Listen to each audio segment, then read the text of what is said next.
Fala galera, tudo bem com vocês? Eu sou Adilson Júnior, estamos aqui para mais uma aula, dessa vez uma aula teórica sobre paralelismo, tudo bem?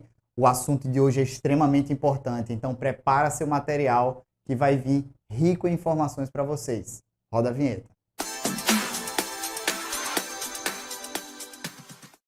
Pessoal, então, como dito anteriormente, a gente vai fazer hoje uma aula teórica de paralelismo, tá? Apesar de a gente não precisar copiar muito, como vocês estão percebendo aí no quadro, a gente vai ter informações muito importantes, tá certo?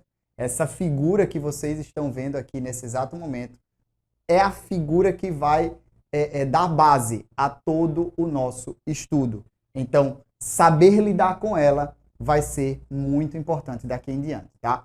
O paralelismo, pessoal, para vocês terem uma ideia, que é o tema da aula de hoje, tá? Ele é base, por exemplo, para o estudo das principais figuras que a gente tem. Uma delas, por exemplo, são os triângulos. Muitas das principais propriedades dos triângulos saem da ideia de paralelismo, tá? Além, claro, das outras que a gente estudou nas aulas passadas, perpendicularismo também, tá? Então, o que é paralelismo? Eu já falei para vocês na primeira aula, na aula teórica, que eu disse que duas retas são ditas paralelas quando elas nunca irão se encontrar. A distância entre elas vai permanecer sempre constante, tá?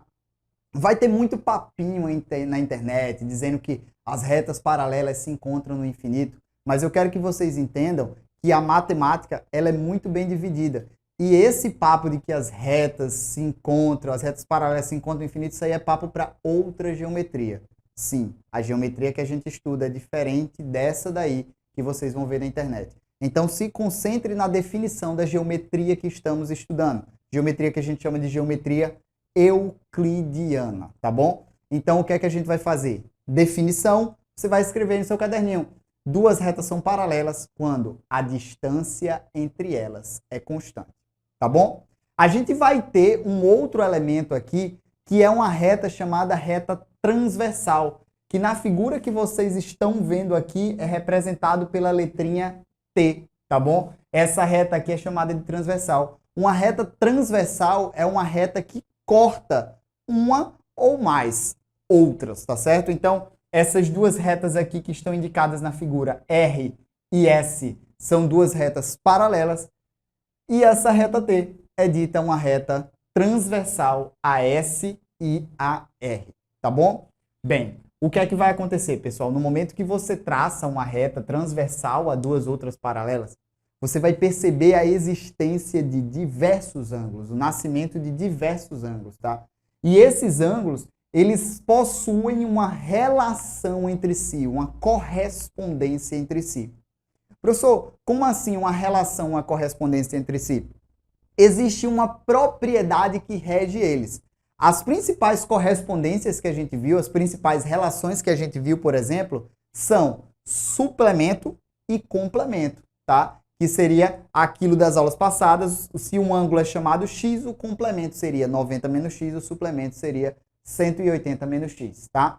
Então, essas duas palavrinhas vão começar a aparecer muito aqui. Outra palavra que vai começar a aparecer também é a palavra congruência. Anota aí no seu caderninho.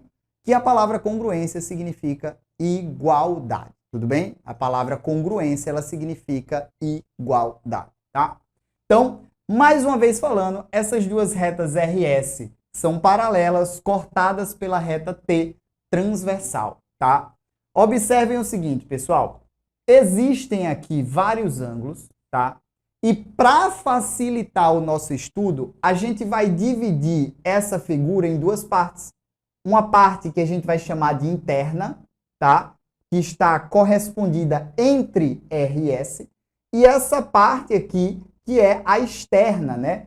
Que está ou acima de S ou abaixo de R, tá? Tudo isso apenas para facilitar o estudo. É muito importante você saber que, apesar de eu começar a dar nome para os ângulos aqui, para o estudo do Enem, não é importante decorar esses nomes. Sim, não é importante decorar esses nomes, mas a correspondência que existe entre eles, que às vezes a gente consegue simplesmente com um golpe de vista perceber isso, tá? Então, existe a parte externa e existe a parte interna. Primeiro, nós vamos dar nomes aos ângulos que a gente chama de alternos. O que são ângulos alternos? A palavra alternos vem literalmente de alternar. Lados diferentes nesse caso. Então, por exemplo, dois ângulos aqui que eu coloquei que são alternos, tá? São os ângulos E e D. Observem os ângulos E e D. Olha onde eles estão. Ó. Eles estão em lados diferentes da transversal. Por isso que eles são chamados alternos, porque eles estão em lados diferentes. Muito mais do que isso, eles recebem o nome de alternos internos, tá? Alternos internos, tá certo? Por exemplo, aqui os ângulos A e F, ó, tá aqui pintado de vermelho, ó, A e F. Também são ângulos alternos, porque eles estão em lados diferentes dessa transversal, são chamados de alternos também internos, porque ele está nessa região de dentro.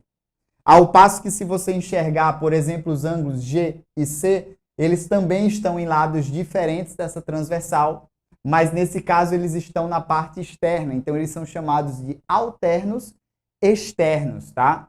Os ângulos H e B também estão na parte externa, também estão em lados diferentes dessa transversal, então também são chamados, no caso, de alternos externos.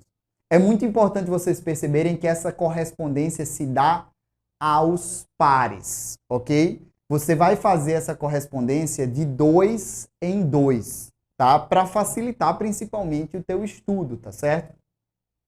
Então, seguindo aqui, a gente tem o outro tipo de ângulo que a gente chama de colateral. O que são os ângulos colaterais? Coláteros, no caso você tem a palavra láteros, lado, mesmo lado, eles vão estar do mesmo lado da transversal, tá bom? Então, colaterais são ângulos que estão do mesmo lado. E aí a gente também vai dividir em internos e externos. Por exemplo, os ângulos A e E, eles estão do mesmo lado da transversal. E nessa situação, eles estão na parte interna. Então, eles são chamados de colaterais internos. F e D, observem, F e D também estão do mesmo lado e na parte interna. Então, são colaterais internos. Ao contrário dos ângulos H e C, por exemplo, que eles estão do mesmo lado, mas estão na parte externa. Então, eles são chamados de colaterais externos. Os ângulos G e B, tá aqui G e B, eles estão do mesmo lado, mas na parte externa, então, eles também são chamados de colaterais externos, tá? Mais uma vez, eu digo para todos vocês, decorar esses nomes, inicialmente, só vai te trazer a vantagem de tu conseguir observar qual é a relação entre esses ângulos. Mas vale ressaltar que não é importante decorar, por exemplo, para a prova do Enem, tá? Ok. Então, a observação que está aí dizendo há pares que possuem correspondência, mas não possuem um nome. De fato, né? Pode ter ângulos que estão na parte interna e externa. Por exemplo, o ângulo E, que está sinalizado aí na tela para vocês, e aqui o ângulo C. Ângulo E e ângulo C. Esses dois ângulos aqui, um está na parte interna e outro está na parte externa. Tá, professor, mas eles estão do mesmo lado. Tá, mas um está na parte interna e outro externa. Por isso que a gente não deu nome a eles para não embolar o meio de campo aí, tá? Então, eles têm uma correspondência que nesse lado, nesse caso aqui, perdão, a gente tem que eles estão pintados de mesma cor, eles são iguais, tá? Mas eles não têm um nome específico. Então, você vai perceber que, apesar dos nomes facilitar muito, tem ângulos que não têm um nome específico, mas existe uma correspondência entre eles, tá? Também é importante ressaltar, que eu acabei de perceber que eu não tinha falado, mas os ângulos que estão pintados de mesma cor, eles têm a mesma medida, tá certo? E tudo isso por quê? Porque como essas duas retas são paralelas, a gente diz que elas estão na mesma posição em relação a um referencial. Então, o fato delas estarem na mesma posição, quando você traça essa transversal que corta as duas, o que acontecer em uma vai acontecer também na outra, tá certo? E aí vocês vão perceber que existem diversas coisas que a gente pode abordar aí. Por exemplo, enxerguem na figura bem direitinho, vocês vão ver que um ângulo azul mais um ângulo vermelho vai formar 180 graus. Ok? A gente tem também que dois ângulos vermelhos, por exemplo, nessa mesma parte, ou dois ângulos azuis, eles são obrigatoriamente opostos pelo vértice. Também são iguais. E tudo isso são conceitos aprendidos nas aulas passadas, tá? Uma coisa que vai facilitar muito o seu estudo é saber que os ângulos alternos, eles obrigatoriamente são congruentes, tá?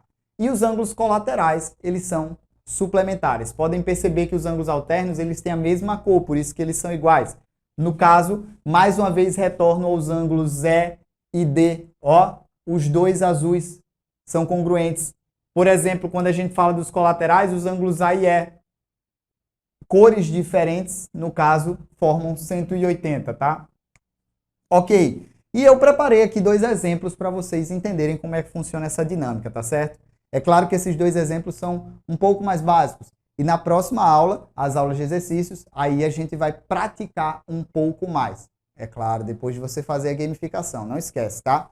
Então é o seguinte, a gente vai ter aqui, por exemplo, ó, esses dois ângulos aqui, ó. Observe, eles estão na parte externa e estão do mesmo lado. Eles são o quê? Colaterais externos, tá?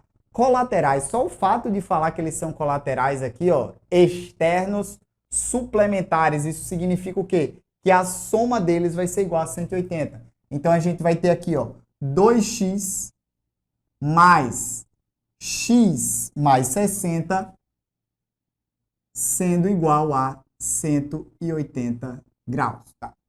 2x mais x vai ser igual a 3x.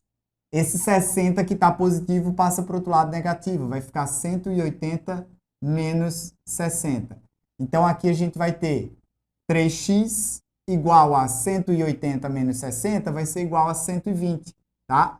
Esse 3 que está multiplicando, ele vai passar para o outro lado dividindo. E aí o valor de x vai ficar igual a 120 dividido por 3, que vai ser igual a 40 graus, tá certo? É esse o valor de x aí na figura, tá? No caso desses aqui, ó, percebam que eles são alternos, porque eles estão em lados diferentes, a transversal está aqui nesse caso, né? Essas duas são as paralelas.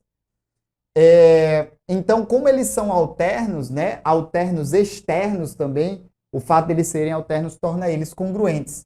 Então, nesse caso aqui, 2x mais 30 vai ser igual a 150. Esse 30 que está positivo passa para o outro lado negativo, vai ficar 150 menos 30 do outro lado, tá? 150 menos 30 também vai resultar em 120. Então, 2x vai ser igual a 120. Esse x que está multiplicando, esse 2, perdão, que está multiplicando x vai passar para o outro lado dividindo. Então, 120 dividido por 2 vai ser igual a 60. Está aqui a nossa resposta, tá certo? Então, percebam que eu resolvi exemplos bem simples aqui, tá? Para não confundir a vida de vocês. Também aconselho que vocês permeiem por esse campo, caminhem por esse campo mais tranquilo, tá? Antes de começar a resolver as questões mais avançadas. É também importante ressaltar que o Enem já trabalhou diversas vezes esse mesmo assunto. Tanto ele de forma muito direta, como ele também como ferramenta para resolver uma questão de geometria mais avançada, tá bom? Então o estudo disso daqui é essencial para você conseguir progredir dentro da geometria, tá certo? Ficamos por aqui, eu espero que você tenha gostado da aula, resolvam a gamificação para que depois a gente consiga, com mais calma, mais paciência, desenvolver melhor a resolução de exercícios, tá certo? Pessoal, forte abraço e até a próxima.